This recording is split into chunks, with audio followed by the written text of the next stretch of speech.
Welcome to the podcast where we discuss all matters financial planning and investing. This content contains general information only and may not be relevant to everyone. Please contact our office to make sure and determine if this is relevant for you.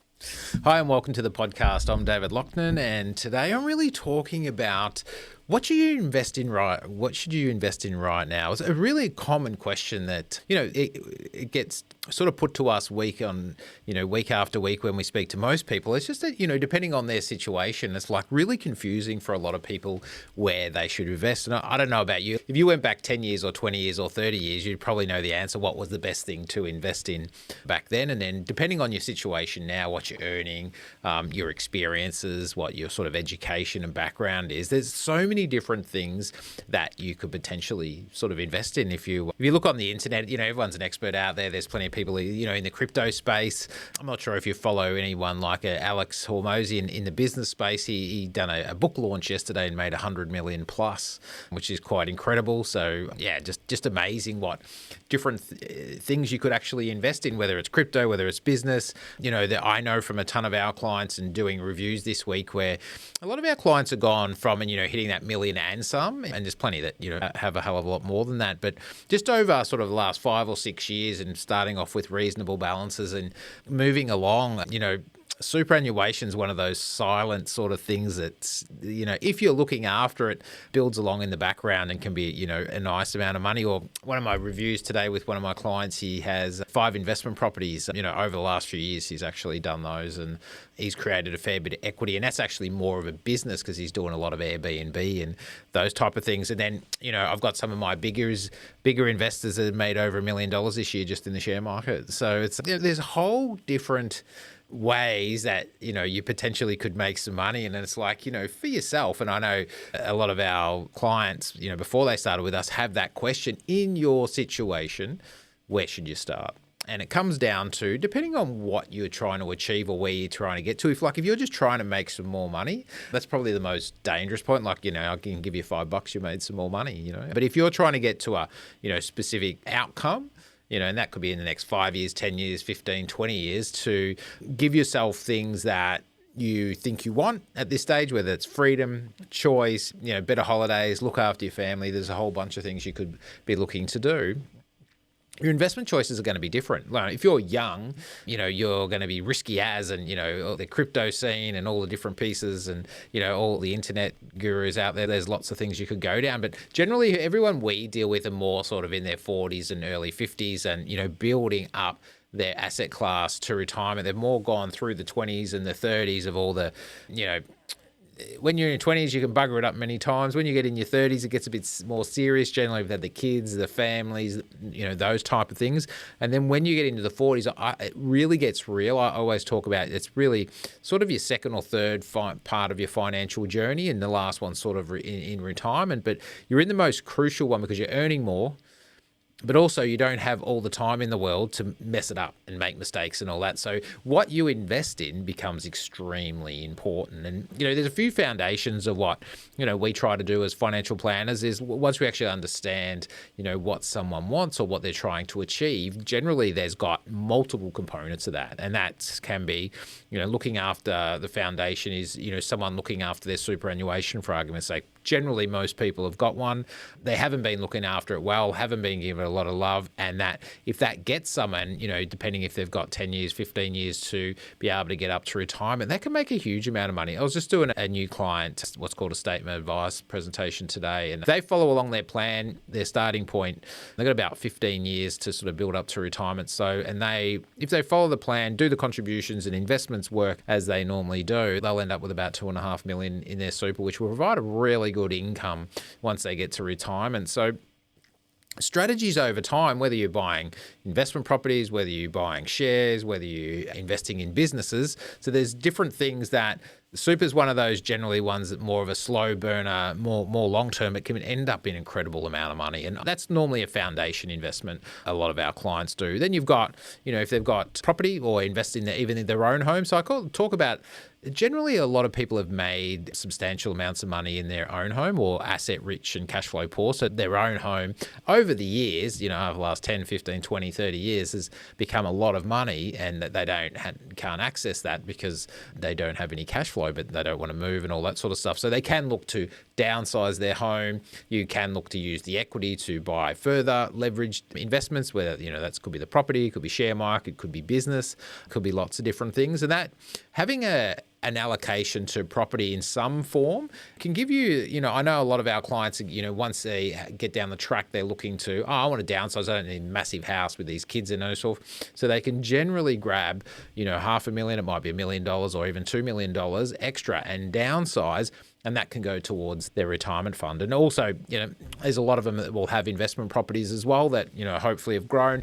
There's a lot of investment properties that haven't done well, and there's a lot of investment properties that have done well. So obviously, depending on how you buy and your strategy around all those type of things, there's horror stories and there's great stories. The same like pretty much anything, And then it comes into the share market where, the way we use the share market for a lot of people, and I'll say, a lot of our clients use the share market to help them in their overall journey. It's one of those ones where you get access to the money and you don't have to sell everything.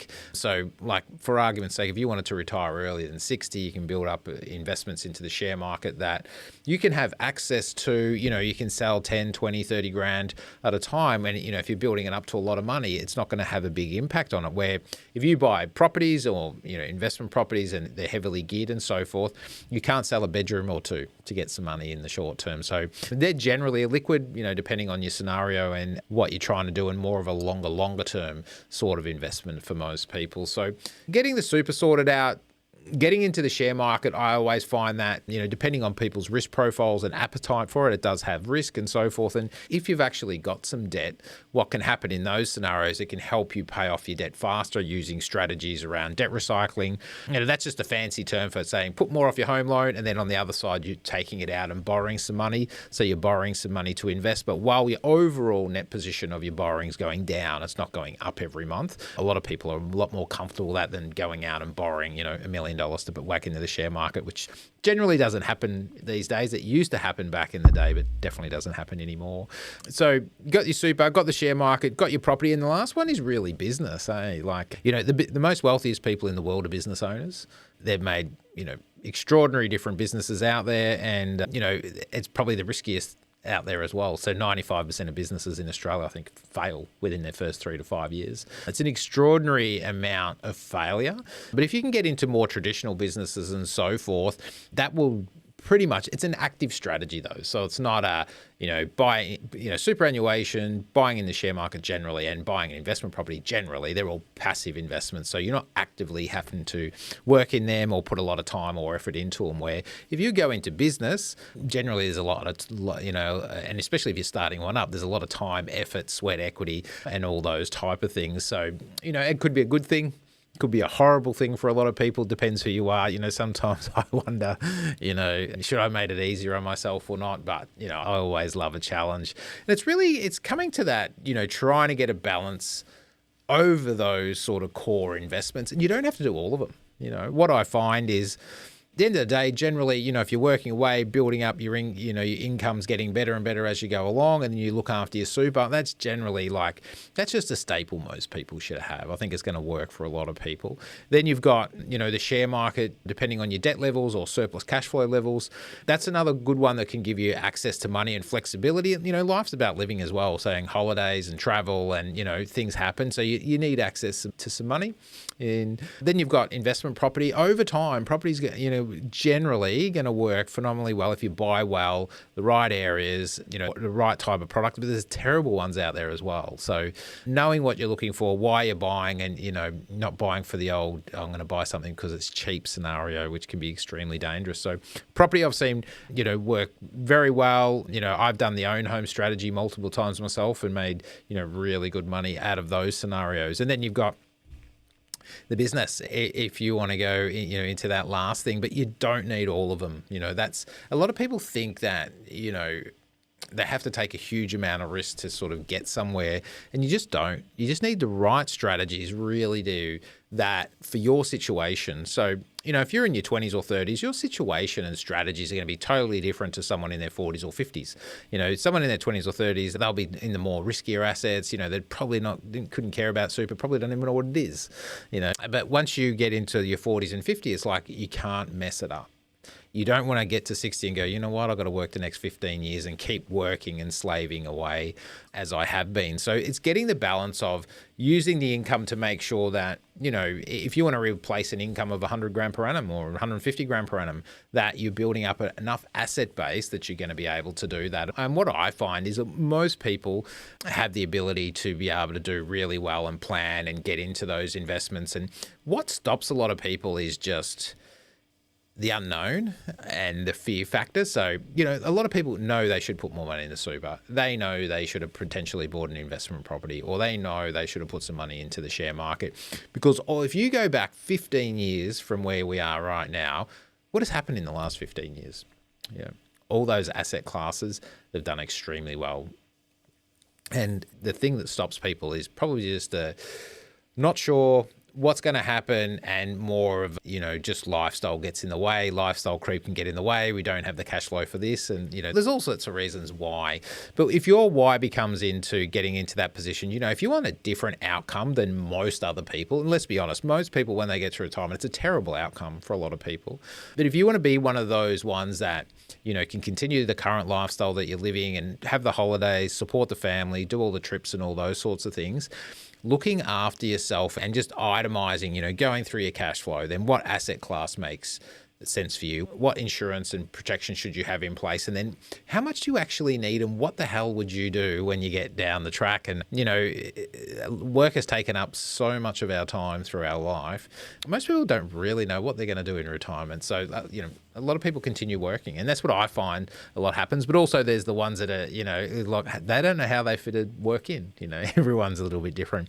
But the bottom line, if you can get a strategy that's balanced to your situation, age appropriate, income, assets, skill based appropriate, and get some help with a professional in that space, what I find is you're just going to do so much better than if you would, just doing it by yourself or not having any plan at all and just trying to wing it. Because the reality is, if you don't make a change, generally nothing's going to change for you over the next 5, 10, 15 years. So you'll be where you are, and you always wish that you'd done something about it. It's just amazing if you invested 10 grand back 30 years ago, what it would be today.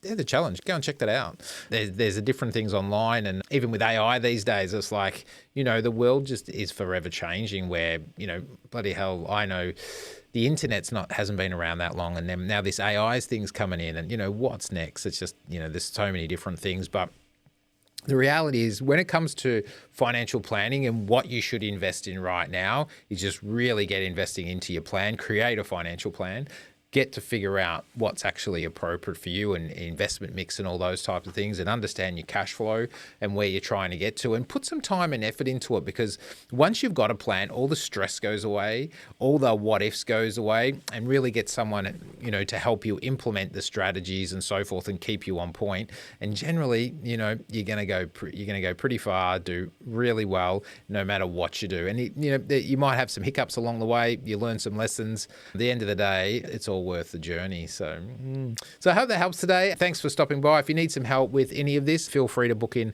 a 15-minute chat and see if we can help. Because the reality is, when I speak to a lot of people on those phone calls, we can figure out pretty quickly what's the smartest thing to be looking at, and then move down the track. If that makes sense, we can definitely help a lot of people, and we're looking to add a few more clients on. So if that's you, reach out, and I look forward to talking with you soon.